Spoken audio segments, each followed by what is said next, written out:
Welcome to Real Estate Coaching Radio, starring award-winning real estate coaches and #1 international best-selling authors, Tim and Julie Harris.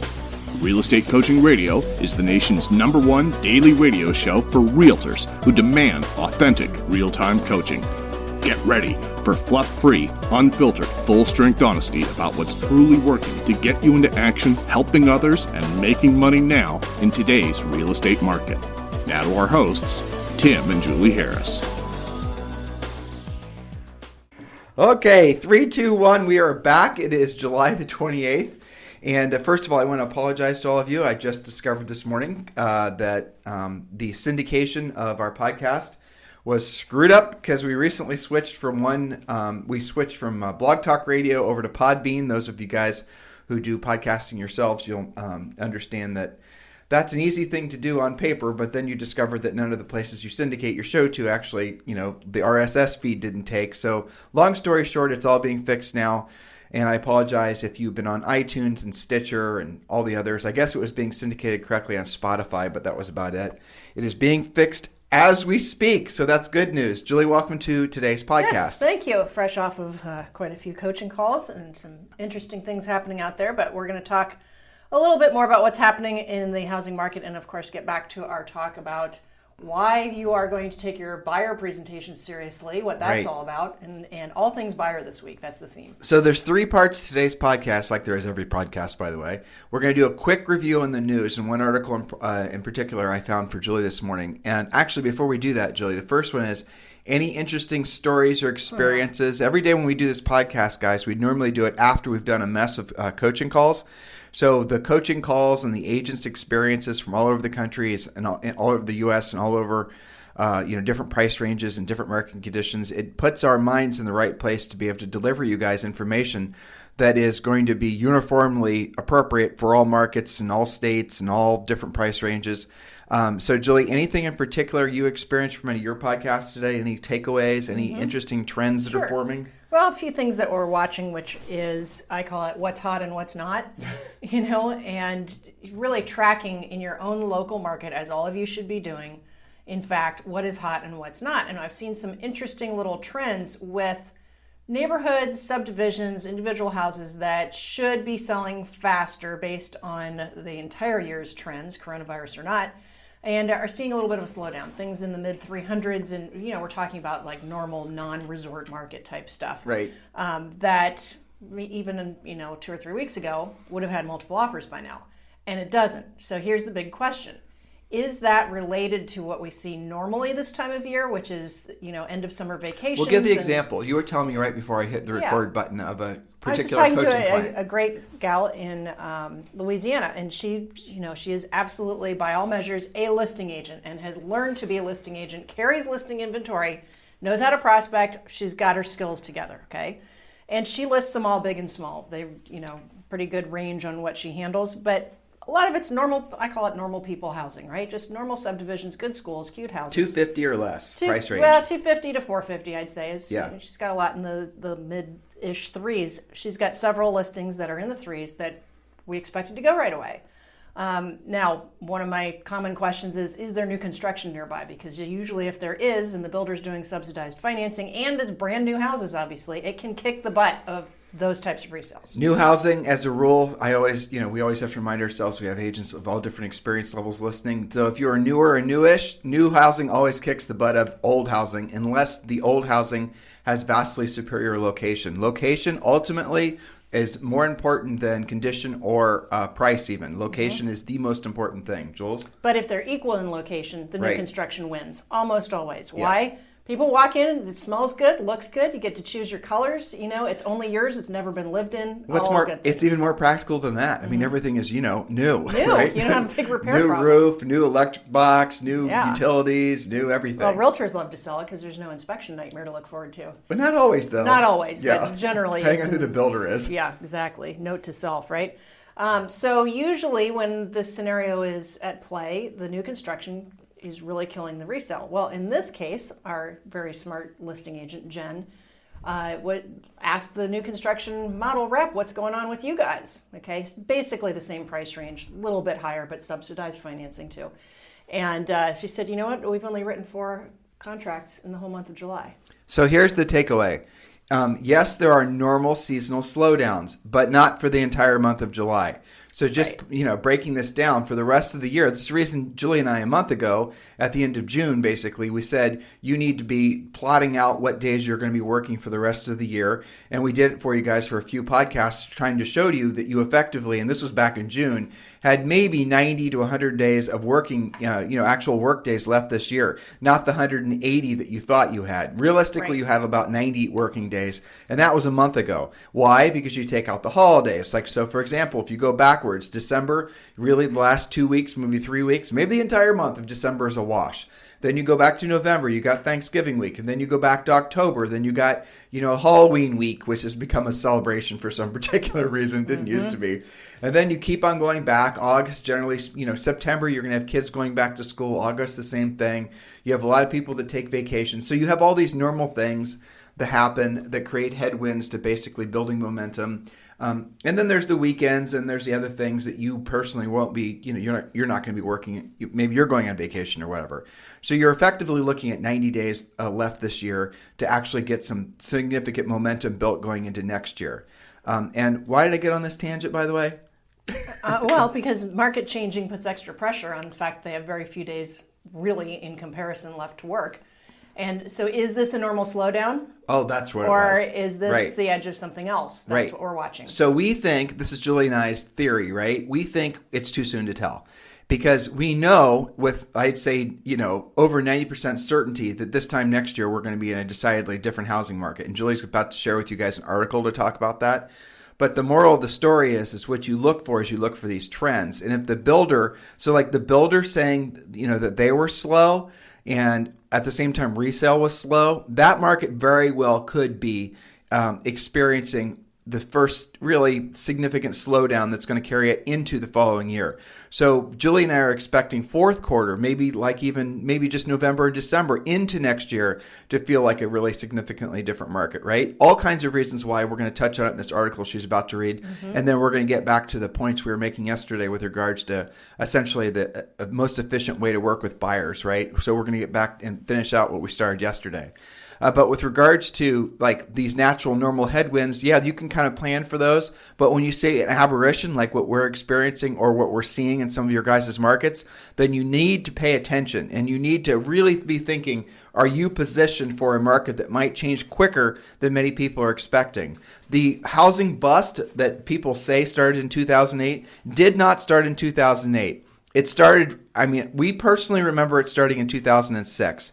And it started in 2006 because of exactly what we're describing. There was a buildup of inventory and then it didn't sell off. And then like Las Vegas and other markets, San Diego, the inventory would build up, sell off, build up, sell off.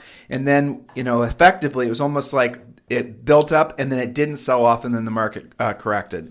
And these are the types of cycles that you need to be on the lookout for as well. If you don't want to become an expert at this stuff, just continuously listen to our podcast and we'll obviously warn you as far in advance as we can. And that is really what this article is that Julie's about to share with you. That's right. So you know your own local market. We're not all going to wake up one day and in every city and every state all have the same experience. So is your market going to shift on you? Yes. The question is when. So here's the headline, and this is from Curbed.com. A foreclosure crisis could still happen. Homeowners are falling behind in their payments, but government policies are still keeping them in their homes. All right, we already know that's a fact. We talked all about forbearances. But what is changing? There's a foreclosure moratorium that's expiring. Homeowners on government-backed loans have forbearance options to fall back on. So this is extending the situation, but digging into mortgage delinquency data shows how much water is building behind the dam that these government backstops. For example, in January, 3.22% of mortgages were in delinquency. By May, that number was almost 8%. And that is only 3 points shy of where the delinquency rate peaked during the financial crisis of 2008, which was at almost 11%. Okay, so if you look at that, and remember, these are national numbers. Each city has its own numbers to watch. A foreclosure crisis in Dallas, for example, wouldn't necessarily be the same as in Seattle. So you're going to have to watch what you're doing. But when you put all the data together, the data shows that if not for FHFA's actions, a serious foreclosure crisis would be underway. That is a fact now. If at any point the protections are rescinded, the problem could still materialize. And given the erratic response to the virus from federal, state, and local governments, in addition to a potentially explosive national election, it's hard to take any federal policy as a given year over year. So the question is, what's going to happen to that? With forbearance option available for up to a year, economists have baked into their models a wave of foreclosures in spring of 2021, which they say would cause a very rare drop in U.S. home prices. Now, related to that article, Tim, once that sent me on. Well, but just putting the emphasis on what has happened and what is happening. Obviously, you're having, and as far as this, and remember, CoreLogic revised their thing again. Right. Well, just defining some of what you just read to them, so they're not. Maybe you always got to remember, Julie, we do have tens of thousands of listeners, but we might just have like 3 right now listening to the first time, right? That's true. So mortgage forbearances was something they didn't do before, and so the FHFA is taking credit now, though frankly, I don't think they're the ones that did it, for essentially encouraging the government to basically allow the servicers to do these forbearances for up to 12 months. So if you read between the lines of that article and a lot of other things that Julie and I have been sharing with you guys on this podcast, we think that there's going to be more extend and pretend programs. That's what mortgage forbearances will become. Extend and pretend. Extend the person, or so that they don't have to go through the foreclosure and pretend that they're someday going to catch the mortgage back up. It never happens, because what happens is people basically just realize they don't have to make house payments, and they continuously extend and pretend. And I think it's going to be relevant, this extending and pretending or mortgage forbearances. That's the way it's going to play out no matter who the president is. I cannot imagine that there'll ever be a time when any political party is going to want there to be a whole bunch of foreclosures on their watch. It'll never happen. And so these extending and pretending programs are going to go on forever. Now, I'll tell you, and you guys remember, Julie and I are generally speaking, not to be braggadocious, but pretty accurate about this. What you're going to see probably in late spring of next year is you're going to start seeing programs that are going to come out for the people who absolutely can't do new mortgages, who are unemployed, who have virtually no chance of ever being able to retain their house because just whatever, there's life circumstances or financial circumstances have changed. You're going to see the government-backed mortgages, which is a majority of the loans that aren't jumbo, super jumbo, non-conforming. Mm-hmm. They're then going to come out with new programs, and I'm guessing the new programs will somehow try to recast the mortgages, which is another way of saying try to keep them in the houses, or what they'll do is they will pay them to leave. They'll give them what was the nice term, the word cash that for keys? Yeah, cash for keys type deal, but it was a graceful like exit. A relocation package, essentially, for leaving your house in good condition versus trashing it on the way out. Right, and so these are the nice, friendly ways they're going to be evicting people. I think it's going to be much more organized. Yeah, definitely. And much more friendly than last time. And I think really, if you're going to look, if you have to choose between what the most likely tool that the government's going to be preferring between the foreclosure process and short sales, there's no doubt in my mind it's going to be short sales. For sure. And I think short sales are going to be encouraged. You're going to probably have incentives as a seller. I think you're going to have deed in lieu incentives too. Deed in lieu, short sale. You're going to have. They're going to be giving, like Julie said, cash for keys, all kinds of things. So this stuff is coming next year. And fortunately for you, your coaches, Julie and I, have been through this bazillions of times before. So we know how to get you to the other side of this bridge. Just have faith that you can actually learn the skills to get to the other side of the bridge as well. In the meantime, if you guys, and Julie's about to share with you another interesting article, if you guys have not joined our free coaching program, there is still time. And this is a coaching program that will at least get you going in the right direction into the new market. Just text the word survival to 31996. Text the word survival to 31996. And when you do, we're going to text you back a link. And that link, you just click on it, and then you can get a free membership to a version of our Premier Coaching Program. Don't be fooled. This is not the full-fledged, full suite of services that we offer as a Premier Coaching client or to our Premier Coaching clients. But it is a great thing for you all to be employing for the sake of giving you some real good momentum, building momentum into 2021, which is, by the way, where your minds need to start gravitating towards, because effectively the market, or rather the business that you're going to have in spring of 2021 is going to be having created during this time of year of the previous year. Every top producer knows that their next year's spring market starts actually in the third quarter of the previous year. So remember all this, guys. Text the word survival to 31996. Text the link we send you back, and then you're going to get access to the free coaching program. So Julie, you got another article, and let's get to our next point. A quick little thing from, again, curb.com. Home prices may be dropping soon, and here's why. Market forecasters say it's likely to happen if federal response to pandemic has any wavering. So CoreLogic, and we do put a lot of trust in CoreLogic because they've been around the block a long time. Their job is to study and give us the analytics.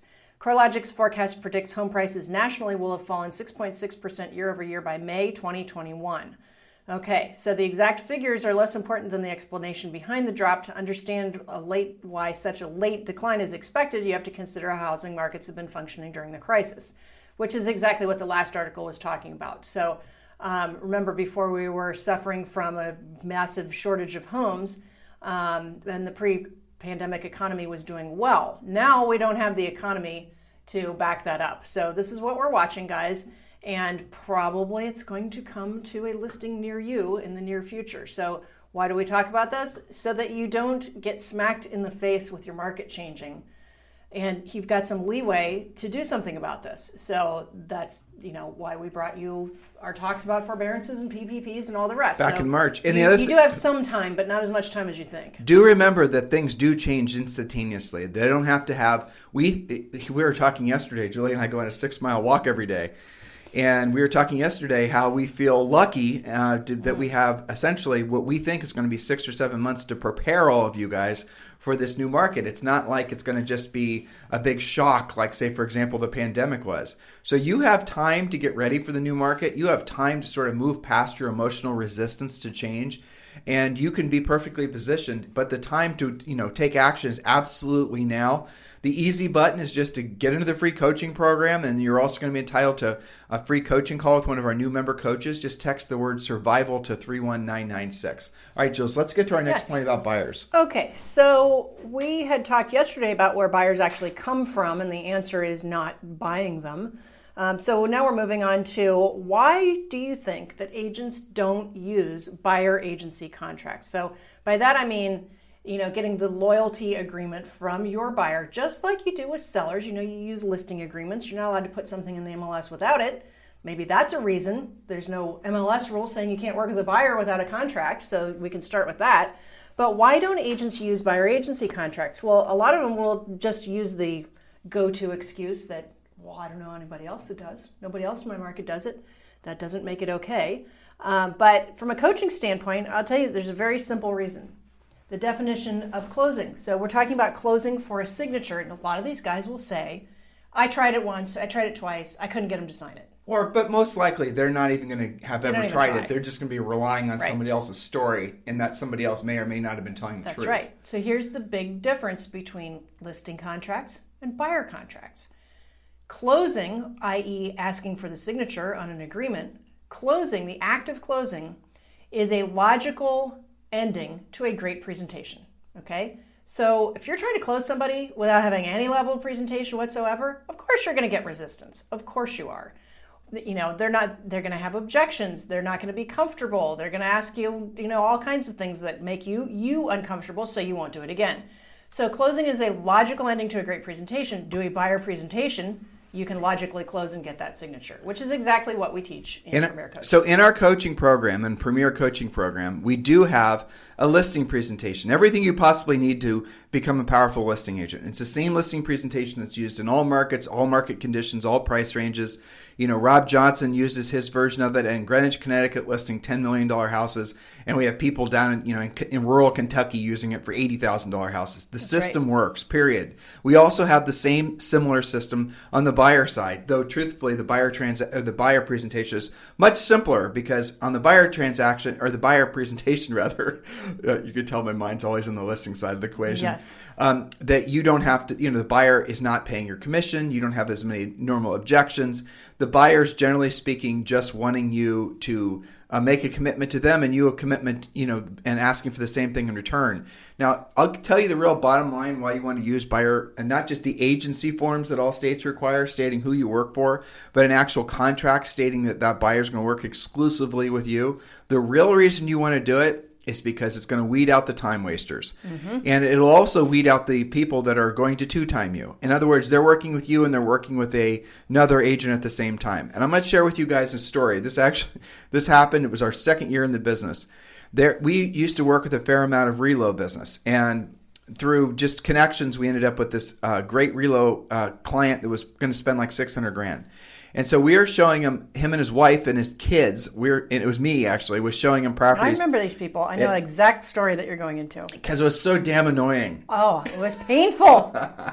Lesson learned. So guys, they would come in. I remember where they were coming from. They were moving up from Atlanta. So they would, and this is, Julie and I sold thousands of houses, and we remember the painful ones, right? Absolutely. So they would come in on the weekends, right? I'd only have them for like maybe just Saturday. They'd never want to meet with me on Sunday. Or it was like, actually, that No, you wasn't. had morning and then they had That's busy in the don't afternoon. spoil my story. Yeah, that was it. Julie's got it right. I said it remember. wrong. So I would have them Saturday morning. So I would pick them, or I'd meet them at their hotel at like 8:00, and I'd show them properties in this particular area of town that they profess to want to be living in.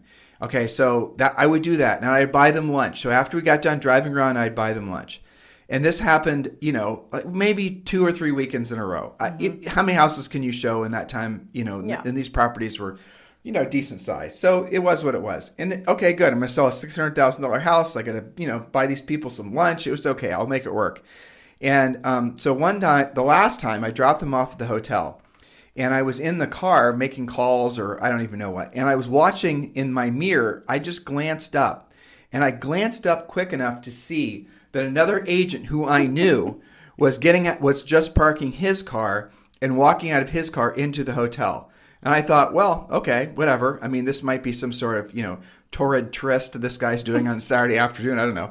But no. Well, yes, it was a torrid tryst. So what happened was out walks those same buyers along with this agent hopping in their car or his car. And he then was showing him houses in the afternoon in a different market that they told me they weren't interested in. Yes, and keeping in mind these markets were no more than maybe 8 miles from each other. Yeah, I mean, these exactly. were basically abutting zip codes. Right. And so why did the buyers, and I'm sure I had asked if the buyers were working with anybody else, or at least maybe I had assumed that they weren't. I was just being naive, right?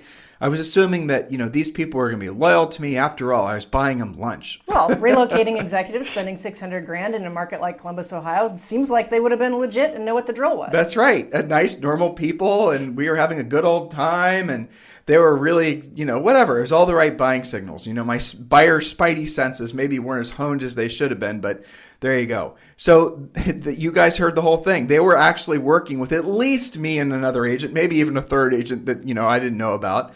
And so then I confronted with them. I asked them, so what's the story? I mean, are you just working with me exclusively? Because I knew they weren't. And then they said, well, no, we're working with so-and-so, and they were looking in this part of town. I was like, obviously I had to swallow my anger with them, my ego, and I had to essentially confront the fact that it was my fault that they were acting like that, not theirs. They didn't, well, maybe they did know better, okay? It doesn't really matter. Ultimately, as a professional, it was my job to make it so that they weren't going to two-time me. It was my job to make sure they're going to sign a buyer agency contract. And in our market, there probably weren't very many agents that were signing buyer agency contracts. But I'll tell you what, thereafter, we never worked with anyone else. Now, here's the deal that I would make with them.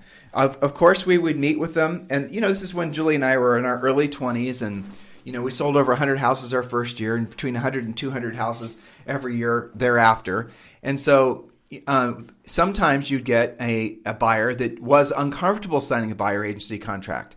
So they would meet with us at the office or, at Starbucks. Or actually, they weren't even Starbucks then. Nope. So funny to think. Anyway, let's not go down memory lane. We'll feel really old. All right. So we meet with them at, a park bench someplace, right? And then we would give them I would give them the buyer presentation. And it's a form of the buyer presentation that we have as part of Premier Coaching. It was actually a flip chart. You could also do it on a notebook or, you could do it over Zoom. It doesn't matter. And it goes through all the reasons why they want to work with you exclusively. It explains to them how commissions are paid, explains to them how you work with builders, how you'll, call for sale by owners, on-market listings, off-market listings. You're selling them as to why they want to work with you. But you're also training them on what's expected of them. Exactly. So when we put this together, it actually says that in the presentation. If you remember correctly. What you expect from us and what we expect from you. That's right, because we systematically went through the list of, and you can do this today, listeners, all of you guys are subject to this when you say buyers are liars and you get all upset about this. If you were to describe the 5 or 6 ways that in your head buyers screw you over, okay, because that's the realtor version of what happens, even though the real fact is you didn't educate them. Okay, so as you said, buyer's responsibilities, agent's responsibilities. It discusses how to handle what happens if you walk into a for sale by owner. But what's expected of you? To what Julie just said, the fact that some of you guys do feel jaded by buyers is because of the simple fact that just like me, you didn't insist that they sign an exclusive contract with you. Yeah. And you didn't explain to them how it actually works to they should be working with you and you should be working with them.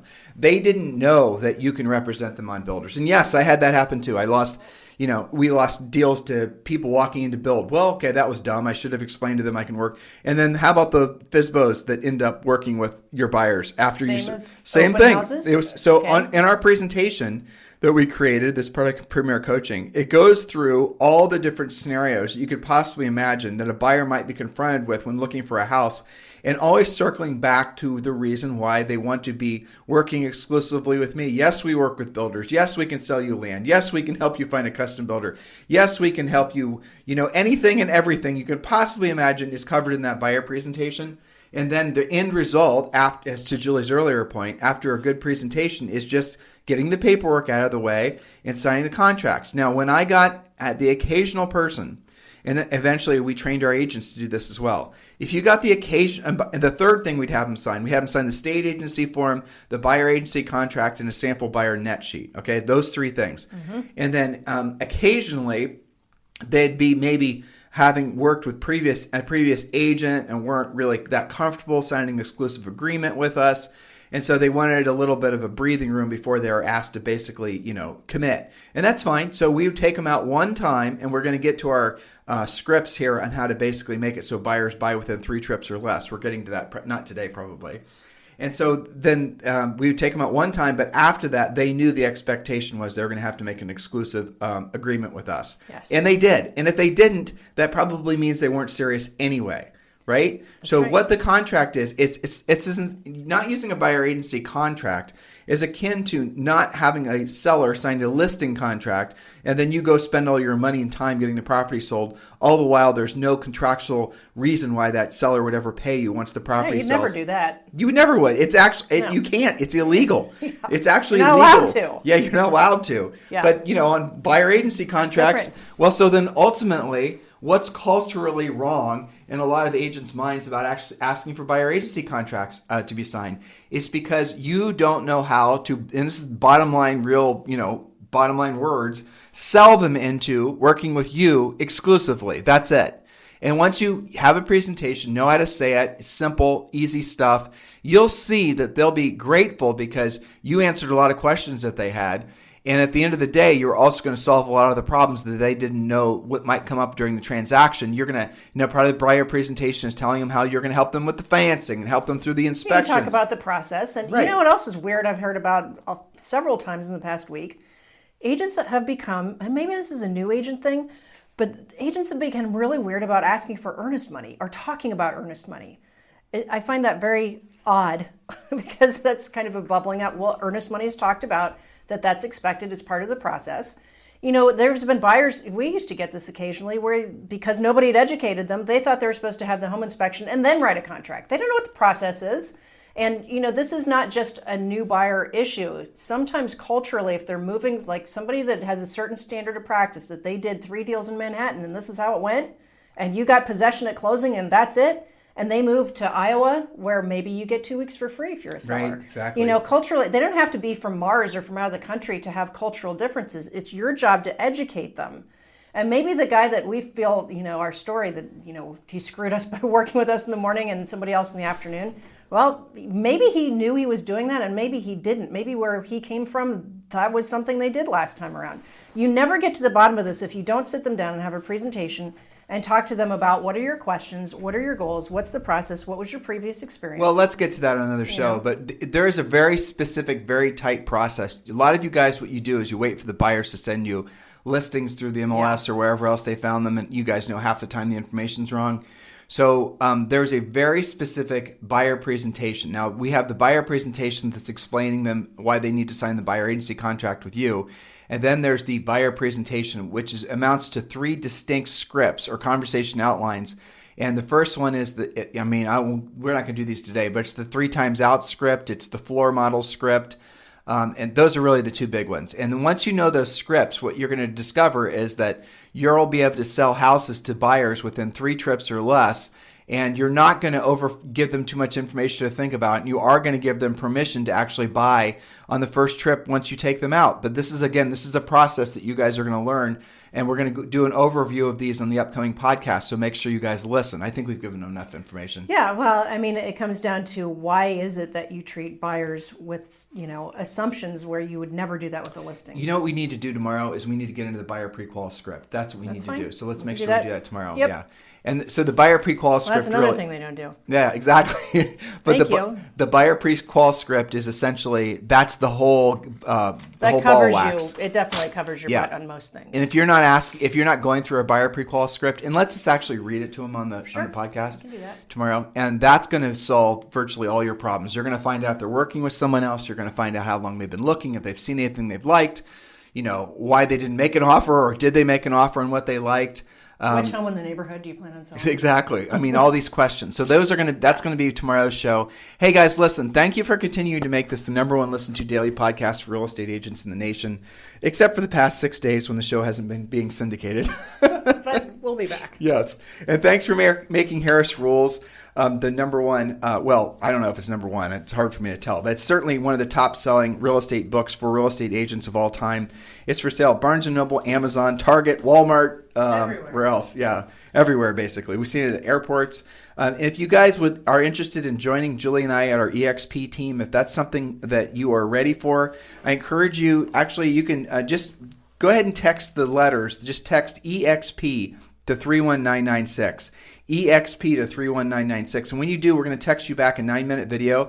And then in that 9-minute video, you'll have most of your questions answered. And then after that, we'll follow up with you and we'll have a conversation and we'll help you determine if EXP is the right move for you. We'd love to have the opportunity to speak with you about joining Julie and I as part of our EXP team. If you want to just skip the video and you just want to go ahead and join with us, feel free to text me directly at 512-758-0206. 512-758-0206. In the meantime, you guys have a fantastic day, and we will talk with you on the show tomorrow. This program has been a presentation by Tim and Julie Harris, Real Estate Coaching. For more information on our real estate coaching and training programs, visit our website at timandjulieharris.com.